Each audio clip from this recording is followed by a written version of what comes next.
नमस्कार दोस्तों। तो आज की इस वीडियो में आपका स्वागत है और इस वीडियो में हम पढ़ने वाले हैं 27 अगस्त 2026 की करंट अफेयर के क्वेश्चन को।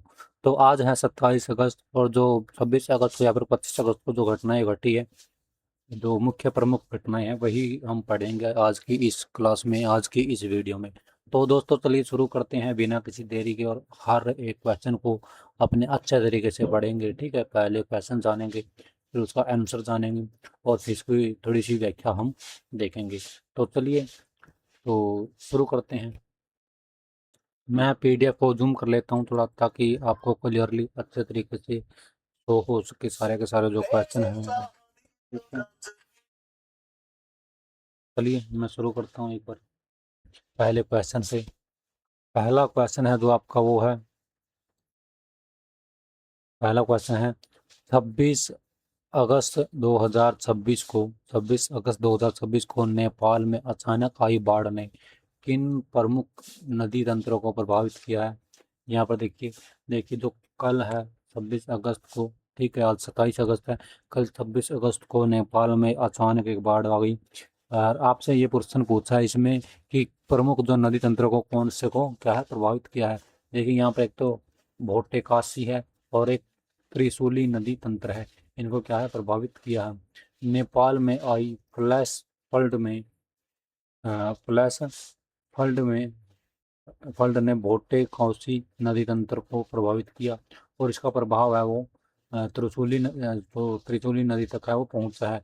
बाढ़ से क्या है रसुआ, नुवाकोट और दादिंग दादिंग क्या है दादिंग जिले हैं जो प्रभावित है वो हुए हैं। ठीक है, अब अगला जो क्वेश्चन है वो इसी पे आधारित है कि कौन कौन से जिले हैं वो प्रभावित हुए, वो हमने क्या है इस क्वेश्चन में वो देख लिए। ठीक है, रसुआ, नुवाकोट और दादिंग जिले हैं वो प्रभावित हुए हैं। अचानक आई बाढ़ का जो प्रमुख जो प्रभाव है नेपाल के रसुआ जिले में देखा गया। इसके बाद क्या है बाढ़ का पानी त्रिशूली नदी के माध्यम से नुआकोट और दादिंग क्षेत्र तक पहुंच गया। अगला क्वेश्चन है नवंबर 2025 से मार्च 2026 के बीच भारत का 26 प्राथमिक बाजारों में चावल निर्यात कितने मूल्य का रहा। सर ये रहा है 23,476 करोड़, जो कि इंडियन राइस एक्सपोर्टर्स, ठीक है, फेडरेशन के विश्लेषण के अनुसार है। इस अवधि में भारत ने 26 प्राथमिक बाजारों को 23,476 करोड़ मूल्य का चावल है वो निर्यात किया। इसमें बासमती और गैर बासमती दोनों प्रकार के चावल है वो शामिल है। अगला क्वेश्चन है नवंबर 2025 से मार्च 2026 के बीच 26 प्राथमिक बाजारों में कितनी मात्रा को चावल निर्यात है, जो कितनी मात्रा में चावल निर्यात किया गया, तो किया गया है कितनी मात्रा है। देखिए पहले तो आपसे पूछा है कि पैसे में कितने करोड़ रुपए में, 23,476 करोड़। और अब पूछा है अगले क्वेश्चन में कितनी मात्रा में, मात्रा जो है वो है 4.79 मिलियन टन है वो। ठीक है, इस अवधि में क्या भारत का जो चावल निर्यात है वो 4.7 मिलियन टन रहा है। यह मात्रा पिछले 3 वर्षों की समान अवधि के औसत से क्या है अधिक थी। अगला क्वेश्चन है भारतीय तट रक्षक बल और वियतनाम तट रक्षक बल की जो है 7वीं उच्च स्तरीय बैठक है वो कहाँ पर आयोजित हुई। ये है, ये हमारे भारत में चेन्नई में हुई है। भारत और वियतनाम के जो तट रक्षक बलों के बीच है वो 7वीं हाई लेवल मीटिंग 25 अगस्त 2026 को चेन्नई में क्या है आयोजित हुई है। इसमें क्या है समुद्री सुरक्षा और दोनों देशों के बीच सहयोग बढ़ाने पर क्या है चर्चा हुई है। ठीक है, अगला प्रश्न देख लेते हैं। अगला प्रश्न है भारतीय तट रक्षक बल और वियतनाम तट रक्षक बल की 7वीं उच्च स्तरीय बैठक वो कब हुई है। सर ये 25 अगस्त 2026 को हुई है, पिछले क्वेश्चन में हम पढ़ चुके हैं।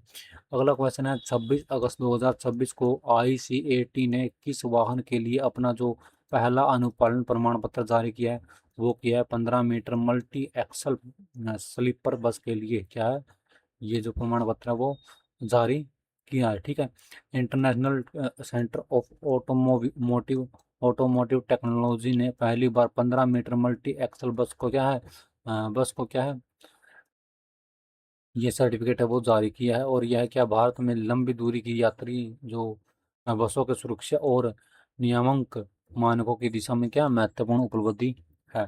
ठीक है, जो 15 मीटर स्लीपर बस के लिए ICAT का जो पहला प्रमाण पत्र जारी किया है वो कहाँ किया गया है, वो जारी किया है, कब किया, कहाँ किया है, वो किया है मानेसर हरियाणा में। ICAT का जो प्रमुख ऑटोमोटिव प्रशिक्षण एवं प्रणान केंद्र मानेसर हरियाणा में स्थित है। इसी केंद्र में 15 metre multi axle sleeper bus के लिए पहला प्रमाण पत्र जारी किया गया है।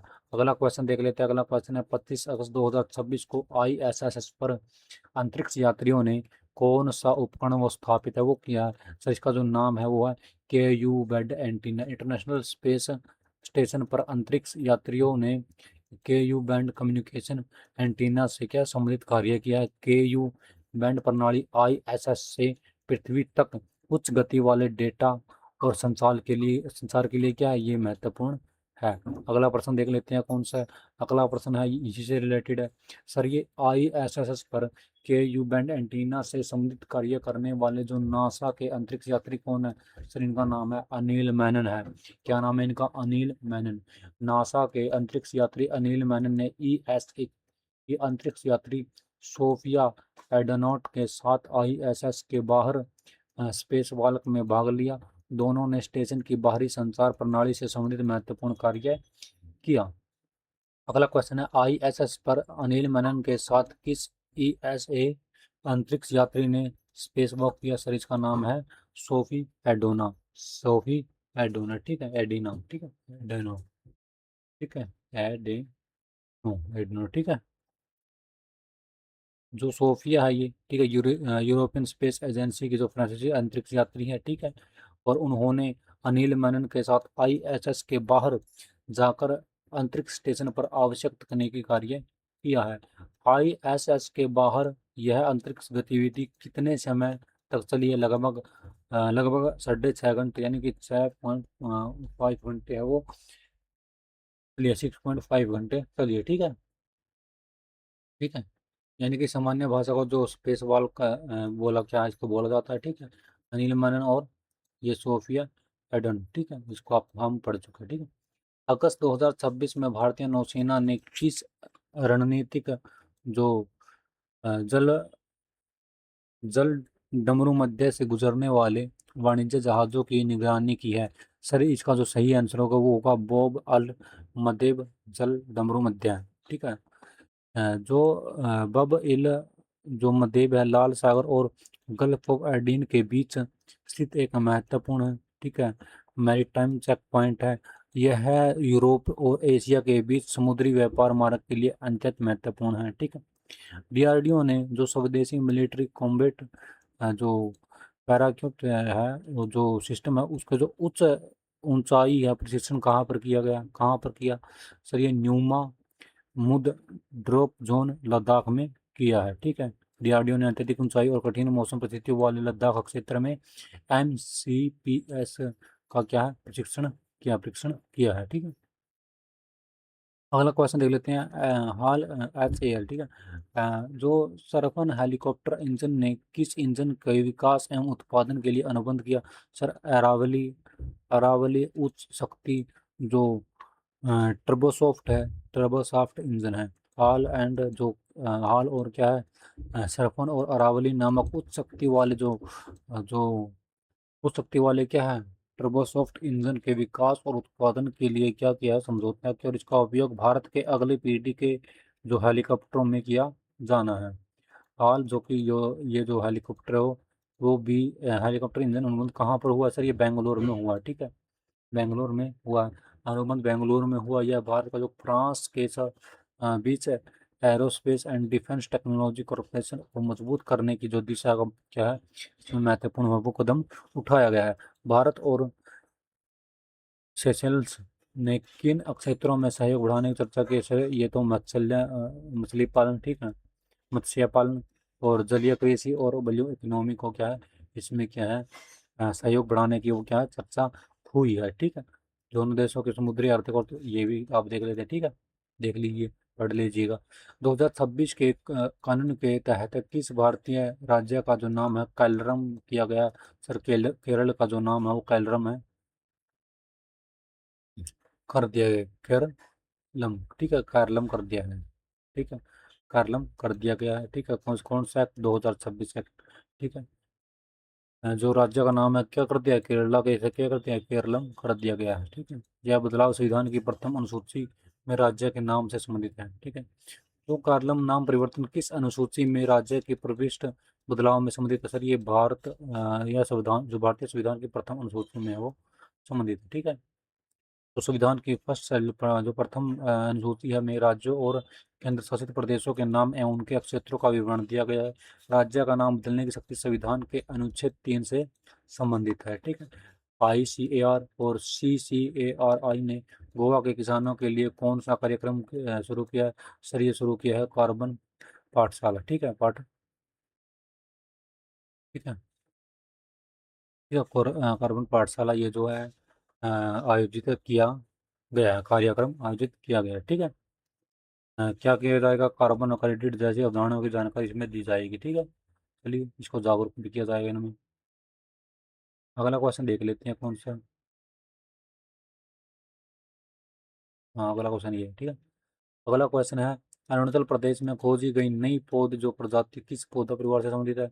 ये सूरजमुखी परिवार से क्या है, संबंधित है। ठीक है, सूरजमुखी परिवार से संबंधित है। भारत अगले 5 वर्षों में अपने जो मर्चेंट फ्लीट में कितने नए जहाज जोड़ने की जो योजना बना रहा है? सर 9 नए जहाज है वो जोड़ने की तैयारी कर रहा है, योजना बना रहा है। ठीक है, जो इसको क्या करना है, मर्चेंट फ्लीट को मजबूत बनाने के लिए, करने के लिए 100 नए जो जहाज जोड़ने की योजना बना रहा है। इसका जो उद्देश्य है, विदेशी शिपिंग लाइन पर निर्भरता कम करना और भारत की जो मैरीटाइम जो ट्रांसपोर्ट क्षमता को बढ़ाना है। ठीक है, ठीक है, तो ये देखिए अगला क्वेश्चन है। अगला क्वेश्चन है, भारतीय नौसेना का जो दूसरा स्वदेशी निस्तार क्लास डिविंग सपोर्ट विजुअल्स वो है, वो कौन सा, वो है INS निपुण। ठीक है, INS निपुण भारतीय नौसेना का दूसरा जो स्वदेशी निस्तार क्लास डाइविंग सपोर्ट विजुअल्स है। ठीक है, ठीक है, इसको आपको देख लेना है। चीन ने साउथ चीन सी जो पैरासेल आइसलैंड में किस रीफ पर जो ड्रेडिंग और लैंड जो रेसलामेशन है का वो जो पहला चरण है वो पूरा किया है। तो पहला चरण कौन सा पूरा किया है? ये किया है एंटेलोप रीफ। ठीक है, तो इसमें यही क्वेश्चन क्या था, मेन था। ठीक है, इसकी जो PDF है आपको, इसकी जो PDF आपको वो मिल जाएगी डिस्क्रिप्शन में, जो लिंक मिलेगा, या फिर आप क्या है टेलीग्राम को ज्वाइन कर लीजिए। टेलीग्राम को ज्वाइन कर लीजिए और आपको ये जो PDF है वो वहाँ पर मिल जाएगी। या फिर आपको क्या है, वहाँ पर एक वेबसाइट दी जाएगी जिस पर आपको ये सारी की सारी जो PDF है वो हर दिन की करंट अफेयर की क्वेश्चन की जो PDF है वो आपको मिल जाएगी। तो इस वीडियो में इतना ही, मिलेंगे अगली वीडियो में अगली क्लास में कुछ नए प्रश्नों के साथ। धन्यवाद।